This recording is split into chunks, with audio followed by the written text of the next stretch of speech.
नमस्कार दोस्तों। कहा जाता है कि दाऊद इब्राहिम को अगर कोई बॉलीवुड एक्ट्रेस पसंद आ जाती थी तो दाऊद उस एक्ट्रेस को पाने के लिए तड़प जाता था। फिर चाहे वह दुबई में हो या फिर सात समंदर पार, दाऊद कैसे भी करके उस एक्ट्रेस को अपने ठिकाने पर बुला ही लेता था। और जो एक्ट्रेस आने से मना कर देती थी तो दाऊद उस एक्ट्रेस का करियर खराब भी कर देता था। और बिल्कुल ऐसा ही कुछ हमारी धक धक गर्ल यानी माधुरी दीक्षित के साथ भी हुआ 1990 में। जहां कई बॉलीवुड एक्ट्रेस का करियर धीरे धीरे खत्म हो रहा था, तो वहीं दूसरी तरफ माधुरी दीक्षित बुलंदियों की सीढ़ियां चढ़ रही थीं। बच्चों से लेकर बूढ़े तक हर कोई माधुरी दीक्षित का दीवाना बन चुका था। फिर वह वक्त आया जब माधुरी पर दाऊद की नजर पड़ी और उसने माधुरी दीक्षित को अपने पास आने के लिए इस कदर मजबूर कर दिया कि वह चाहकर भी खुद को रोक नहीं पाई। और माधुरी को भी मजबूरन दाऊद के साथ वही करना पड़ा जो बॉलीवुड की और एक्ट्रेस उससे पहले कर चुकी थी। तो दोस्तों, आखिर दाऊद और माधुरी दीक्षित के बीच ऐसा क्या हुआ जिस वजह से माधुरी दीक्षित को बॉलीवुड छोड़कर एक डॉक्टर से शादी करनी पड़ी?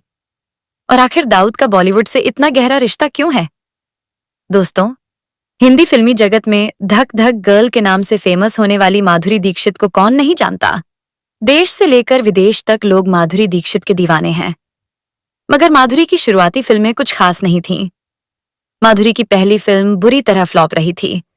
फिल्म के फ्लॉप होने के बाद माधुरी दीक्षित ने वापस अपनी पढ़ाई पर फोकस करना शुरू कर दिया था।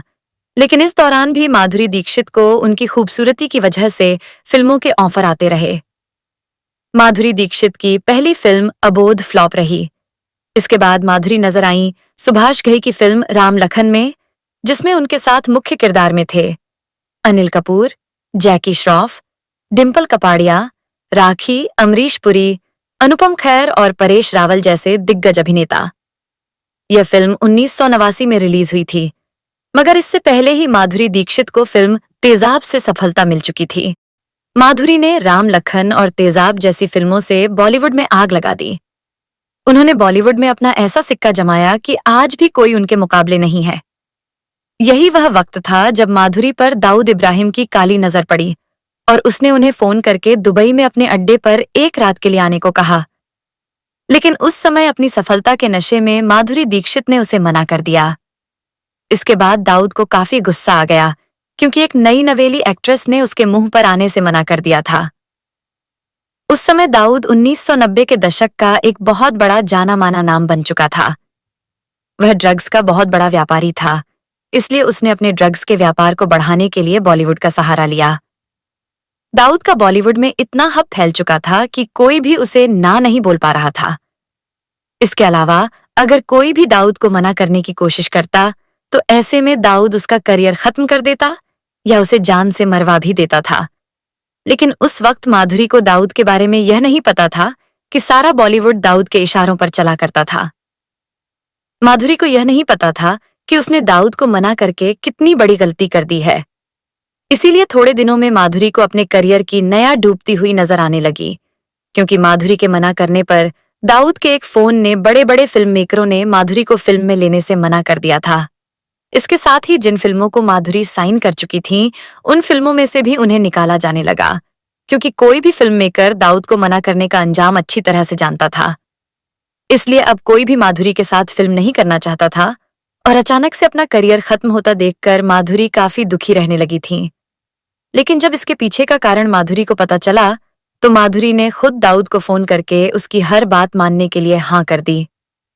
इसीलिए उसे अपने करियर को बचाने के लिए मजबूरी में दाऊद के यहाँ रखी एक बर्थडे पार्टी में जाना पड़ा। और खबरों की माने तो माधुरी दीक्षित ने दुबई जाकर दाऊद की बर्थडे पार्टी में ठुमके लगाए और पार्टी खत्म हो जाने के बाद दाऊद के साथ रात भी बिताई थी। उस वक्त कैमरा वाले मोबाइल और सोशल मीडिया का दौर नहीं था, इसीलिए यह बात वहीं की वहीं रह गई। हालांकि मिली हुई जानकारी की माने तो बॉलीवुड के सभी सितारे अंडरवर्ल्ड के दरबार में हाजिरी लगाया करते थे और बॉलीवुड में भी सभी जानते थे कि माधुरी ने डॉन दाऊद के साथ रिश्ता बनाया था। माधुरी के दुबई से वापस आते ही उसका करियर फिर से लाइन पर आ गया था और उसे दोबारा से फिल्में मिलने लगी थीं। लेकिन कहा जाता है कि दाऊद माधुरी पर इतना फिदा हो गया था कि वह उसे बार बार दुबई बुलाया करता था, और जिसकी वजह से कुछ सालों के बाद माधुरी ने बॉलीवुड को छोड़ने का फैसला कर लिया था। इसके बाद उन्होंने डॉक्टर श्रीराम माधव नैने से शादी करके बॉलीवुड को पूरी तरह से अलविदा कह दिया था। अब ऐसे में किसी भी बॉलीवुड एक्ट्रेस का दाऊद के साथ कनेक्शन कोई नई बात नहीं है, क्योंकि दाऊद के नाम का इतना बोलबाला था कि हर एक्ट्रेस को दाऊद की पार्टी में जाना ही पड़ता था, क्योंकि बॉलीवुड की फिल्मों में ज्यादातर दाऊद का ही पैसा लगता था और दाऊद अपनी ब्लैक मनी को फिल्मों के जरिए व्हाइट मनी में बदलता था। दाऊद हीरोइनों के लिए इतना पागल हो जाता था कि वह उनके पीछे कितने भी पैसे उड़ाने के लिए तैयार रहता था। इसी वजह से कई बॉलीवुड की एक्ट्रेस डॉन के प्यार में पागल तक हो जाती थीं। लेकिन उस समय की राम तेरी गंगा मैली की अभिनेत्री मंदाकिनी, मोनिका बेदी और ममता कुलकर्णी, ये सभी एक्ट्रेस में से ऐसी थीं जो दाऊद के प्यार में पागल हो गई थीं और दाऊद ने इन सभी एक्ट्रेस के साथ कई रातें बिताई थीं। दोस्तों, कहा जाता है कि आज भी दाऊद दुबई से ही पूरे बॉलीवुड को कंट्रोल करता है और उसके द्वारा गैर कानूनी तरीके से कमाया गया पैसा अब भी बॉलीवुड फिल्मों में लगाया जा रहा है। और दोस्तों, बॉलीवुड ही एक ऐसा ठिकाना है जहां लोग अपना करियर बनाने के लिए आते हैं, इसलिए कोई भी नहीं चाहता कि वह पुलिस के मामलों में फंसे या फिर कोई ऐसा कारण बने जिसकी वजह से उसका करियर बर्बाद हो जाए। इसी वजह से आखिरकार उन्हें दाऊद की हर बात माननी ही पड़ती थी। इसीलिए माधुरी दीक्षित ने दाऊद के साथ रात बिताने के बाद कई सुपर डुपर फिल्में दी थीं। एक समय था जब मुंबई की हवा में सिर्फ समंदर की खुशबू नहीं, बल्कि डर की एक अजीब सी परछाई भी तैरती थी। रात को जलती स्ट्रीट लाइट्स के नीचे खड़े लोग भी धीरे बोलते थे, क्योंकि शहर सिर्फ पुलिस के भरोसे नहीं चल रहा था, उसे चला रहा था एक ऐसा नाम जिससे बड़े बड़े लोग कांप जाते थे, दाऊद इब्राहिम। उसी दौर में बॉलीवुड भी चमक रहा था। चारों तरफ कैमरे थे, लाइट्स थीं, सितारे थे, लेकिन इस चमक के पीछे एक अंधेरी दुनिया भी थी जहां फिल्मों से ज्यादा खतरनाक थे सौदे। उस वक्त फिल्म बनाना इतना आसान नहीं था। बैंक पैसे देने से डरते थे, इन्वेस्टर्स पीछे हट जाते थे और एक फिल्म की शुरुआत ही लाखों के घाटे से होती थी। और तभी एंट्री हुई ब्लैक मनी की और अंडरवर्ल्ड की। जो पैसा सफेद नहीं कर पाते थे उसे फिल्मों के जरिए चमका दिया जाता था। धन दौलत धीरे धीरे डर में बदलने लगी। प्रोड्यूसर्स की सुबह फोन कॉल से शुरू होने लगी और रात धमकियों पर खत्म होने लगी। कहा जाता है कि दाऊद कभी सीधे सेट पर नहीं जाता था। उसके आदमी आते थे शांत, ठंडे और खतरनाक नजरों के साथ। वो तय करते थे कि हीरो कौन होगा, हीरोइन कौन होगी और किसे फिल्म से बाहर कर दिया जाएगा। बात सिर्फ फिल्मों तक सीमित नहीं रही। 1993 का साल आया और मुंबई हिल गई। ब्लास्ट, धुआं, चीखें और खामोशी। जब इस मामले की जांच हुई तो अंडरवर्ल्ड का सबसे बड़ा नाम सामने आया, दाऊद इब्राहिम।